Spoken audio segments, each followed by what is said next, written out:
Remembering 9/11. Good evening. Today, our fellow citizens, our way of life, our very freedom came under attack in a series of deliberate and deadly terrorist acts. The victims were in airplanes or in their offices, secretaries, businessmen and women, military and federal workers, moms and dads, friends and neighbors. Thousands of lives were suddenly ended by evil, despicable acts of terror. The pictures of airplanes flying into buildings, fires burning, huge structures collapsing, have filled us with disbelief, terrible sadness, and a quiet, unyielding anger. These acts of mass murder were intended to frighten our nation into chaos and retreat. But they have failed. Our country is strong. A great people has been moved to defend a great nation. Terrorist attacks can shake the foundations of our biggest buildings, but they cannot touch the foundation of America. These acts shattered steel, but they cannot dent the steel of American resolve. America was targeted for attack because we're the brightest beacon for freedom and opportunity in the world, and no one will keep that light from shining. Today, our nation saw evil, the very worst of human nature, and we responded with the best of America, with the daring of our rescue workers, with the caring for strangers and neighbors who came to give blood and help in any way they could.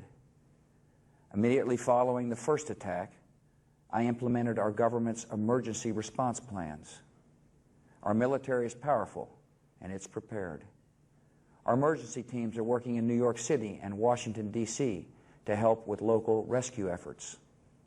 Our first priority is to get help to those who have been injured and to take every precaution to protect our citizens at home and around the world from further attacks. The functions of our government continue without interruption. Federal agencies in Washington, which had to be evacuated today, are reopening for essential personnel tonight and will be open for business tomorrow. Our financial institutions remain strong, and the American economy will be open for business as well. The search is underway for those who are behind these evil acts. I've directed the full resources of our intelligence and law enforcement communities to find those responsible and to bring them to justice. We will make no distinction between the terrorists who committed these acts and those who harbored them. I appreciate so very much the members of Congress who have joined me in strongly condemning these attacks. And on behalf of the American people, I thank the many world leaders who have called to offer their condolences and assistance.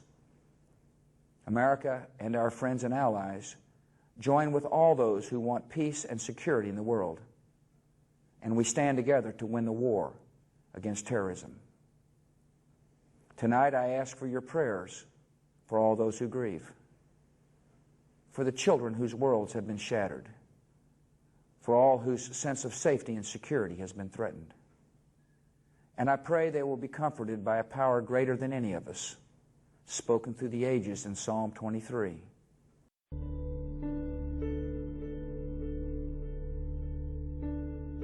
The Lord is my shepherd. I shall not want. He maketh me to lie down in green pastures. He leadeth me beside the still waters. He restoreth my soul. He leadeth me in the paths of righteousness for his name's sake. Yea, though I walk through the valley of the shadow of death, I will fear no evil, for thou art with me. Thy rod and thy staff, they comfort me. Thou preparest a table before me in the presence of mine enemies. Thou anointest my head with oil, my cup runneth over. Surely goodness and mercy shall follow me all the days of my life, and I will dwell in the house of the Lord forever.